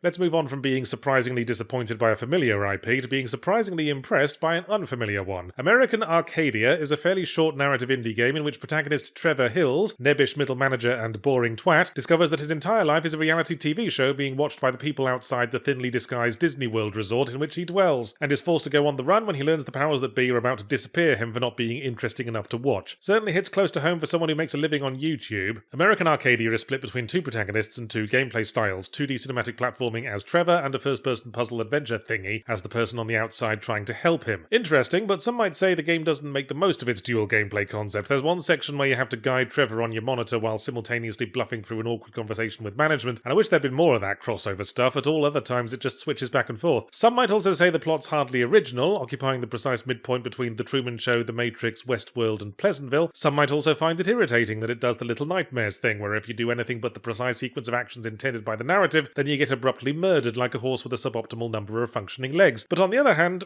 actually, why did I like American Arcadia? Well, this is the thing, viewers. I wasn't sure I was liking American Asphyxia. The first-person bits occasionally descend into annoyingly obtuse sliding tile-adjacent puzzles, and meanwhile, the 2D gameplay features a lot of pushing boxes around, which is the narrative puzzle platformer equivalent of the inoffensive shade of pastel green used to paint the walls of mental hospitals. The very character-focused story was engaging enough, but the dialogue's a touch shaky at times. I'm getting a little bit sick of that thing Yuri Lowenthal always does when voicing nerdy characters. Deliver half his lines in an incredulous high-pitched shriek like a 50s housewife noticing a mouse in the kitchen. But I'll tell you what it was that flipped my thumb around to an upward direction. American Arsburger probably has the most satisfying ending of any game I've played in quite a while. Obviously I won't spoil, but you know how films with PG ratings are allowed to say fuck precisely once? If that's also the case with video games, and if there were some kind of annual prize for best strategic use of your one permitted fuck, then American Auntie Nora would be my hot pick. Goes to show just how important a good ending can be in the grand scheme of things, as I said in my Yelp review for my local Asian massage parlour. As a dad, I'm very fond of driving, because it reminds me of how I used to have actual control over my life. You've got a big throbbing machine under you responding to your every whim, even if you still haven't figured out how cruise control works, the open road rolling away below you, and the kids are literally strapped down and unable to complain as you drive off a pier into the sea. Which is one kind of Pacific Drive, but not the Pacific Drive we're talking about now. A new indie game that's like the point where Jalopy meets Stalker Shadow of Chernobyl if they use Subnautica as a condom. And for those of you waiting for the Emperor Nero thumb up or thumb down so they can get back to their busy life of glamorous premieres and diplomatic functions, Pacific Drive is a game that I do like, because it reminds me of that part of driving where reality starts melting around you and you have to put your foot down to escape the bouncing robot hedgehog things, which is my other favourite part, but my wife always has to be a buzzkill and grab the wheel and nag me to get my narcolepsy looked at. So this is a game that's going to be tough to explain. You're a dude driving a car. Well, Yachts, that wasn't the tough to explain part, I'm still figuring it out. You drive your car into a radioactive exclusion zone, because I guess you didn't have enough problems in your life, and crash into a big fat breakdown of reality itself. Fortunately, you find a new car, but it's a magic car that latches onto your mind as immovably as the original DuckTales theme tune, and prevents you from leaving the zone. The only way you can escape now is to help a bunch of argumentative nerds on a group call explore the ever-changing terrain of the zone while crafting upgrades for the car and helping out with a bunch of science experiments that mostly conveniently involve driving to places in very fast and exciting ways. The story of Pacific Drive has a few layers, some thinner than others, like a poorly crafted caramel slice. The thinnest layer is the aspect of it that applies to the player character. That's the millimetre of chocolate on top that cracks when you bite into it, tilts up and goes right up your nose. Because at the very end of the story campaign, after the final boss driving sequence, we just respawn back at the garage and the earpiece nerds go, hooray, you did the thing that made your car stop being evil and let you leave the zone. You can still use it though, and you can't actually leave the zone because then the game would end, so bugger all has changed visibly or functionally, but here's a credit sequence anyway. Why not work to get all the best car upgrades that call for that one endgame resource that's really hard to find so you can be extra prepared for all the bugger all that's left to do? The marginally thicker layer, which I suppose would be the biscuit base that was baked for slightly too long and will end up taking the path of least resistance through your fillings, is the story of what actually happened to the zone and what's currently going on with it. I don't entirely follow why it keeps changing and how driving very fast through it helps in any way. I listened to the nerds' explanations and it was like listening to the overarching lore of the Shin Megami Tensei franchise being explained by Egon from Ghostbusters. The big chunky caramel layer I can actually get my teeth into is the nerds themselves and their personalities, because they're about as interesting and well characterized as a bodiless voice with the physical presence of a fart can be. But you know what? I'll take it. It'll do. Because all I want from the story is an excuse. It could just tell me that driving my car keeps the baby owls nesting in the carburettor warm, and that'd do, because driving the car is fun. Gameplay is primarily purpose-produced for podcast patronage, and about as post-dad gets, combining the three dominant components of the dad's psyche: driving around, engine maintenance, and packing the shopping.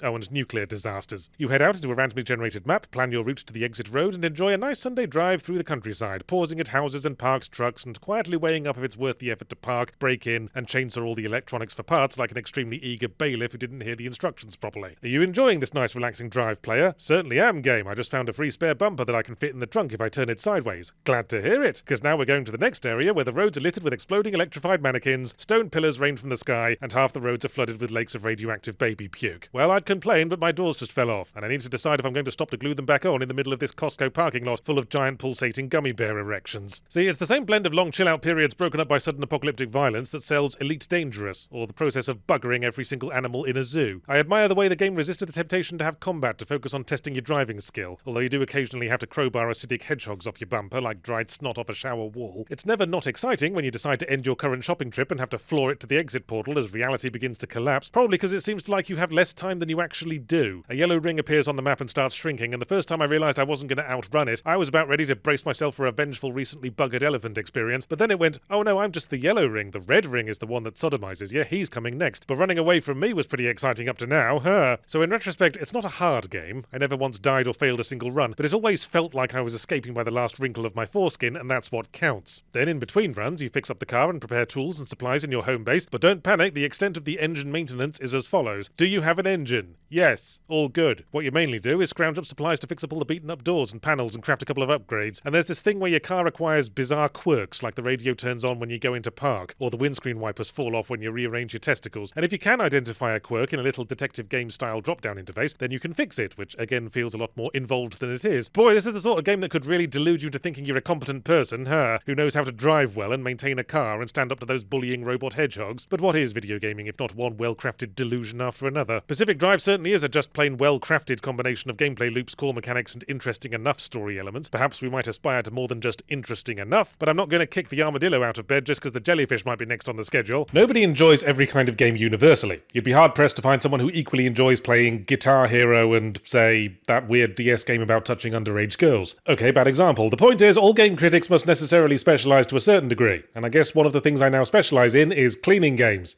Oh yes, if you're looking for the game with the most authentic sound of a wet mop slapping against a tile floor because you want to sample it for your indie visual novel about a sexually aggressive patio, then apparently I'm the guy to ask. Cleaning and tidying games seem to be a now firmly established up-and-coming indie genre. It effectively covers the twin demographics of fussy dads who want to take satisfaction in a job well done, and little giggling boys who want to draw huge cocks and balls into grimy surfaces. But up until now, there's never been a cleaning game with much in the way of an overarching story, unless you count the epic saga of Very Grimy Room. With the jaw-dropping second act twist, there's still quite a lot of grime in this room. Crime Scene Cleaner attempts to address this shortfall by giving us the story of Kowalski, who in contrast to having one of those names that fits really well on the end of the phrase "you're a loose cannon," is a mild-mannered high school janitor who cleans up one itty-bitty dead drug dealer as a favour to a mate and finds himself drawn into the underworld as the go-to guy for dematerialising massacres. Try to say that 10 times fast. Struggling as he goes with the morality of taping up bin bags full of innocent witnesses all night, but it's okay because he's doing it to pay for treatment for his critically ill daughter, whom we never actually see, but I'm assuming has blonde hair and pigtails and sparkly blue innocent eyes and chubby cheeks, and a tattoo across her forehead reading "Insert cancer for free unquestionable character motivation." As I mentioned when I covered the demo for this game in Yahtzee Tries, the whole sick daughter thing is pretty eye-roll inducing. It's the kind of thing that gets put in a screenplay as "insert better motive later," that you end up having to go with because you can't reach the writer on the first day of shooting because they're passed out in someone's cocaine ball pit. Anyway, Crime Scene Cleaner adopts a mission-based structure that reminded me pleasantly of my beloved Thief games, only you're creeping carefully around huge opulent buildings not because you might alert guards, but because you don't want to leave bloody footprints on the bits you've already mopped. Also, each level has multiple secrets for an enterprising explorer and are dotted with drug stashes, jewellery and silver urns containing beloved deceased relatives for Kowalski to pawn for extra cash. But it's okay, he's got a sick daughter, remember? And obviously once he's out of hospital he can't expect her to come home to anything less than a 70-inch plasma screen, can he? So that all adds some lovely exploration spice to the core cleaning gameplay, which manages to find the midpoint between previous cleaning game luminaries Viscera Cleanup Detail and Power Wash Simulator by including the bucket of water-based resource management of the former and the,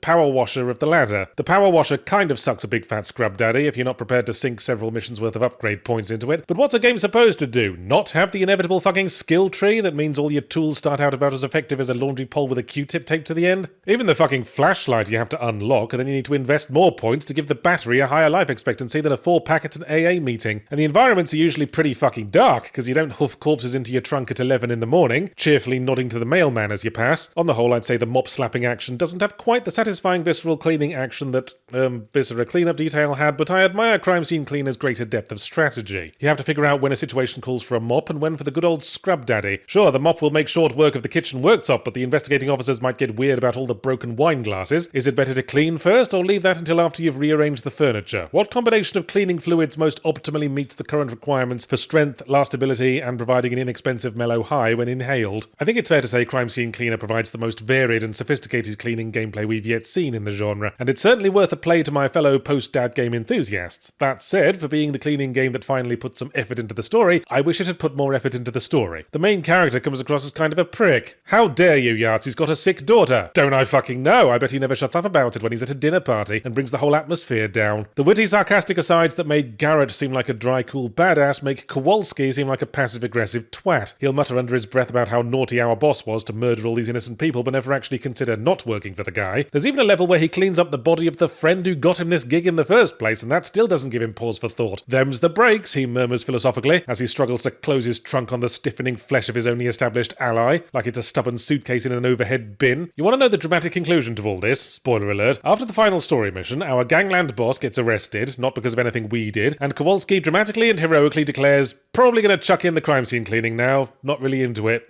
That's it? Where's the consequence? Where's the lessons learned? Besides, don't use a power washer to clean a crystal glassware cabinet. What about the daughter's treatment? And how will she feel about what you did to pay for it? And what about every other underworld figure who still has your email address, dumbass? What, you think blocking them on Instagram is going to stop them nailing your dog's head to your front door? So not a fully positive takeaway. You know, I've brought this up before, but I still wonder why no one's thought of making a combined assassination and cleaning game. I feel like that would appeal to logistics-minded hitman-enjoying types. As well as waiting until the target is isolated, you'd also need to ensure they're not next to any soft furnishings and not arouse their suspicions following them around with 6 tarpaulins under your arm, and then make sure no witnesses interrupt you by putting a load of little orange cones around the floor. I mentioned this to my wife and she pointed out that the audience for badass assassination games and the audience for cleaning sims probably don't overlap as much as I think. Not many people want to see Agent 47 strap on a little headscarf and pinny, clicking open a pristine silver attaché case to reveal a fucking dustbuster. Video games have depicted just about every form of conflict that exists. Melee, ranged, sporting, the conflict within the mind of a Japanese high school student as he decides which member of his social circle he most wants to fuck. But there's one extremely rich theme of conflict that has until now remained completely untapped. The arena of turn-of-the-millennium era reality television. Who of a certain generation does not recall the first time they saw an orange-tinted woman in a leopard print skirt, screaming in a voice like a guinea pig disappearing under a lawnmower, at a glistening shirtless dude with the body of a chiseled Adonis and the head of a 14-year-old with frosted tips, because his homeschooling never taught him not to put baked beans into the dishwasher soap compartment, and thought to themselves, boy, I've never been more conflicted over whether I want to fuck someone or have them rounded up into camps. And speaking of things I have very complicated feelings about, let's talk about Crush House, a new indie game from Devolver Digital that places innovative gameplay design against a setting of retro reality television and may make you too wonder which aspect most makes you want to put your fist through the screen. Crush House refers to itself as a thirst-person shooter, then pauses like it's expecting a fucking round of applause. It's a first-person game in which you are the producer of a reality TV show in which 4 infuriating young attractive people of varying demeanours and interests hang around a Malibu beach house forging friendships and enemyships on a minute-by-minute basis, often with the same people, while throughout the course of each in-game day you point the camera at things the audience might find interesting and not point the camera at things to earn advertising revenue, hoping on one front to point at enough interesting things to avoid getting pulled off the air, and on the other to make enough money to buy more interesting things to point at. But as you meet your targets day after day, hints of a sinister undercurrent begin to emerge. Where did these people come from? Why does every season end with you and the cast having to jump down a chute? And why does the next season always begin with the production assistant talking to us like we've never met before? And how could an interior designer put this house together without wanting to hang themselves on the magenta chandeliers? Now comes the token paragraph where I praise things. I'm always drawn to innovative game design, and the way Crush House gamifies the process of exploiting millennial shitheads is quite interesting. Each day you randomly roll a selection of audiences who'll be tuning in, like foot fetishists and people who are inordinately intrigued by sofa cushions, and have to strategically point the camera at the things that those audiences like as little colourful icons ping off them. Mostly intuitive, but I'm not sure why the symbol for the audience that likes watching girls is a carabiner. Maybe that's some hilarious sex joke for young people that's going over my head, akin to the symbol being a clam or a ham sandwich. While the procedurally generated drama that unfolds between the housemates becomes increasingly repetitive and uninteresting, I fondly recall at one point watching 2 of them become lovers, snog, move to a different room, and then violently break up. That's arguably intended, as you progress in the plot and become more aware of how the show itself is just a tissue-thin veneer over the real story. It's sort of a time loop game, actually, not unlike 12 Minutes, although the cringe-worthy affection doesn't lead to quite as many incest babies. And speaking of malformed issues, praise time over, let's talk about Crush House's problems. Starting with the superficial, the way it looks. I wouldn't call it repellent, exactly, and grotesque is a pretty strong word. Yeah, apophasia is a pretty strong word as well, isn't it, Yachts? Shut up, you! All the characters have little tiny heads and giant elephantine feet, so they look like forced perspective drawings being looked at wrong. And it doesn't help that the environment looks like someone replaced your content contact lenses with candy love hearts. But Crush House's main problem is mechanical. It has set itself the ever-daunting task of making a game out of a creative or artistic process, and as is so often the case, that becomes less about artistry and more about learning to manipulate the system. Much as I found in Bomb Rush Cyberpunk that I could ollie off the fucking bridge of Vladimir Putin's nose and it still wouldn't earn as many spectacle points as circling a fucking grind rail for 15 minutes like the last undercooked blobfish on the midnight sushi train, I swiftly found that actually trying to film an interesting TV show about the housemates was a very efficient way to get booted off the air faster than an Al Jolson makeup tutorial. Filming the character drama only earns you points if there's a drama-liking audience present, and even then the housemates might randomly decide to play categories all day and leave you scouring the bushes 2 minutes before deadline looking for an aggressive photogenic spider. To counteract that possibility, if you max out one of your audience requests but continue filming the same stuff, it'll count for all your other audiences, which successfully prevents your task becoming impossible but doesn't make a lot of sense in context and incentivizes you to film the same stuff over and over again. One time my random audience consisted of art lovers, the motion sick, and people who like calming television, and so by pointing the camera at a blank artist's canvas and remaining perfectly still for about a minute, I proceeded to set fucking box office records. And meanwhile the housemates could have been having a fucking knife fight across the house and neither I nor the viewing public gave a shit. And as the difficulty ramps up and your audiences get more demanding, this kind of number manipulation becomes essential for beating the game. So after putting in the hours filming static toilets and drinks machines from artful Dutch angles, I'd have all the requirements fulfilled by mid-afternoon, and with nothing else to be gained from filming anything, I just earned money playing ads back to back, while idly seeing if I could clip into the poolside umbrellas. But my feelings for Crush House are mixed, because as boring and repetitive as the core gameplay and housemate interactions got, it was all on theme. Of course the housemates are cardboard cutouts and the audience will happily watch static shots of fucking pot plants. That's reality television, as tissue thin and suffocatingly banal as a chloroform rag. The real plot only advances when you fulfill the secret objectives the housemates give you on the down low, usually to film them snogging or film their buttocks for 3 minutes straight, which does give you something to strive for, although again, fulfilling them comes down to random chance, and when you get down to it, being boring for stylistic reasons doesn't make you less boring. Still, what ultimately clinches a recommendation for Crush House is that it is both interesting enough and not very long. You'll have plenty of time left in the week to complete the reality television experience by watching a farmyard cockfight while slamming your hand in a drawer.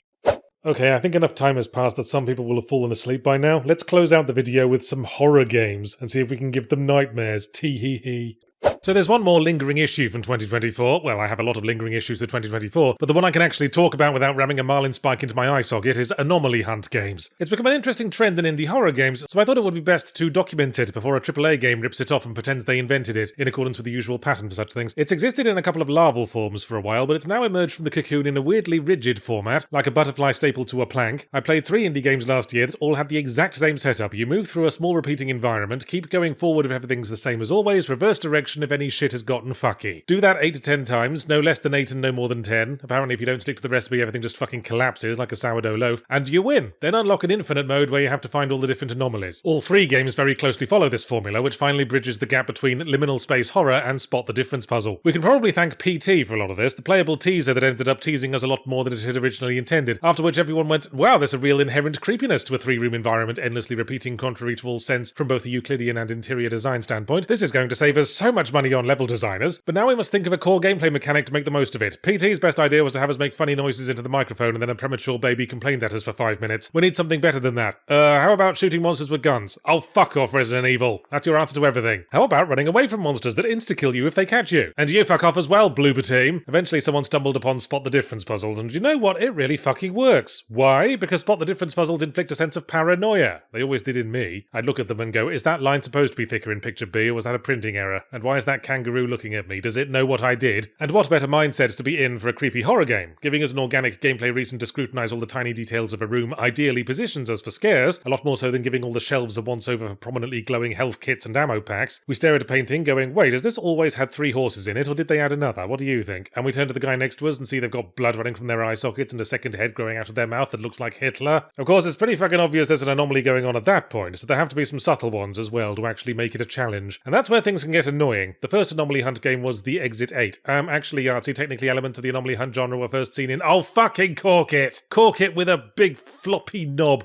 The first Anomaly Hunt game in this specific format was The Exit 8, set in a hallway in a Japanese subway station. And talk about saving money on level design, they didn't have much in the texture kitty either. Just one repeating white tile and about 5 advert posters. And over again I'd be confident there were no anomalies, step forward and you fucked up, back to the start. And I eventually discovered the anomaly I was missing was a fucking barely noticeable water stain on one of the ceiling tiles. Fuck you, all the way up to your nostril hairs, Exit 8. That doesn't count. An anomaly is something that makes you call a paranormal detective, not a fucking dry rot specialist. The 10 Bells was the second major Anomaly Hunt repeating environment game that I became aware of. This one set in a British pub, and therefore better. But not just from a racism perspective. The 10 Bells knows how to do subtle anomalies properly. The craftiest one was where the beer taps were all turned the wrong way round, which was hard to spot, but fucking fair enough, it's pretty anomalous. What is this, some kind of magic pub from opposite land, where the customers are expected to serve beers to the bartender? Those don't exist outside my hypothetical plan for after I win the lottery. The 10 Bells also elevates the concept by having an actual story. The story is, someone got bell murdered. But establishing who was doing the bell ringing and who was the recipient of the bell ringing isn't the point. It's pretty obvious, really. The point is, as ever, to get the spot the difference puzzle right 10 times in a row and win. But the bell murder thing is a rather lovely example of immersion storytelling in action, or the unique quality of video games being able to avoid linear narrative, person did a murder, other person is now murdered, and instead immerse you in a sort of abstract state of person did a murder, which all the background details point to. All the anomalies are in some way themed around it. The corpse shows up in the ceiling, the ghost chases you around a snooker table, etc. And the theme of Anomaly Hunt based around abstract story of a traumatic event was also picked up by the most recent example of the genre, The Cabin Factory. This one gets away from the formula by instead of having you pick between proceeding or reversing, you go into cabins, check for anomalies, come out, and then press an accept or reject button. Which does have that weirdly satisfying Papers, Please thing of slamming reject and blowing cheerful raspberries as the current subject is hauled off to the incinerators, but the Exit 8 10 Bells method has a better flow to it, I think, not to mention a better creep factor. Solve spot the difference puzzles because you're trapped in a nonsensical space and must appease the malevolent entity that runs it, creates a more effective atmosphere than solve spot the difference puzzles because you're trapped in a 9 to 5 and must appease your car loan provider. See, I know Anomaly Hunt is a genre because we now know how to do it right and how to fuck it up. Stairway 7 would be an example of one that fucks it up, because I went through 3 loops, got a jump scare, and turned the fucking thing off. No, I refuse. You're better than this, Anomaly Hunt genre. You're not a fucking novelty birthday card. You're about surreality and creep factor, not bloodstained corpses jumping out with a noise like someone sitting on a synthesizer keyboard. As I say, I wonder how AAA is planning to steal the Anomaly Hunt idea. You can't make a full-on game out of it. 2 rooms and a hallway aren't going to sell many fucking graphics cards. I could see someone throwing it in for one chapter of a bigger game, the way Dishonored 2 has one mission with the time turner and it was like an ungrateful child taking like 2 bites of a very expensive steak. But for right now, the cutting-edge hotness of indie horror is anomalies. Oh Christ, I've said anomaly so much it sounds weird now. Anomaly. Anomalomalomaly. Anomalomolom. Anomalomolom. Sorry, I'll stop.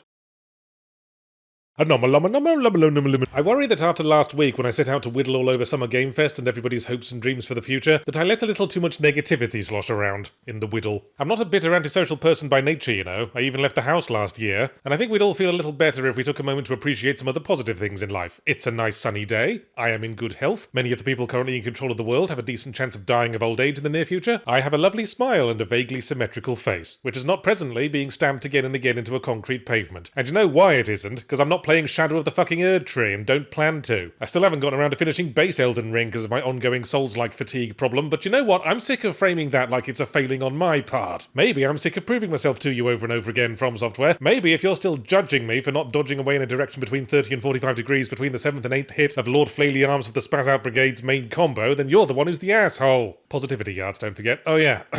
I admire the way you've turned your 6 botched penis extension surgeries to your advantage, Lord Flaily Arms. And for this week, I'm going to review a recent indie game I actually really liked. Cryptmaster is its name, a first-person dungeon crawler of the classic retro kind, typified by games like Dungeon Master on the Amiga or the Might and Magic games, where you glide from grid square to grid square, rotating exactly 90 degrees to turn, and play as 4 heroes who've been sort of horrifyingly squashed together into a big blob of Play-Doh that moves as one. More specifically, we play as 4 dead legendary heroes who get resurrected in the depths of their subterranean resting place to act on behalf of the titular Cryptmaster, who wants to guide them upwards through several layers of dungeon to take revenge on the surface community that wants to keep them and every other mindless undead horror trapped in the underworld because of their knee-jerk opposition to upward mobility in modern society, I guess. The first and most obvious selling point for Cryptmaster that's on full upfront display, like an extremely interesting opening paragraph tattooed across a delightful pair of jubblies, is the Cryptmaster himself. Yeah, he couldn't more obviously be a bad guy even without the skull face or the whole revenge on the living ambition, but he's such a joy to listen to. I was pretty much on his side by the end. Yeah, why are the living hogging all the nice surface beach resorts? It's just another form of racism, isn't it? I'm not a bad person just because I smell like a dying fart bubbling through the mushroom soup at Panera Bread. He's got a voice that that's the midpoint between Vincent Price, Peter Lorre, and the G-Man from Half-Life that makes all his dry, sarcastic quips weirdly hypnotic. You remember that fad in the 90s for board games that came with a VHS tape? That's what this reminds me of. Moving your counter along a grid while an out-of-work actor with a weird face looks down on you the whole time taking the piss. Although it was annoying how he kept complaining about me walking into corners. Are you skulking again? No, it's called being thorough, asshole. You know, like what your plastic surgeon wasn't. But what really sold me was that in contrast to the old RPGs it's referencing, where the core gameplay was mainly clicking on things and not clicking on other things, Cryptmaster's core gameplay mechanic is, in a word, hangman. Your 4 dudes all have a word hanging over them with the letters blanked out. You acquire letters from solving puzzles and defeating enemies, and when you guess what their word is, it unlocks a new memory or combat skill, and then a new game of hangman begins. And this is where my recommendation of Cryptmaster has to have a great big qualification nailed to it. That is, I like it because I'm the kind of tiresome A-star in GCSE English smart-assed git who unironically enjoys playing bananagrams and gets perverse glee out of the discombobulated look on his 4-year-old's face when he uses words like discombobulated. If you're not into word puzzles, then this game is going to leave you behind and disappear over the horizon like a deadbeat vampire in the face of a garlic-scented bill for child support. Because we have a core progression system based around guessing the right word, constant optional puzzles about guessing the right word, a conversation system based around guessing the right word, several critical path boss fights based around guessing the right word, and a core combat system based around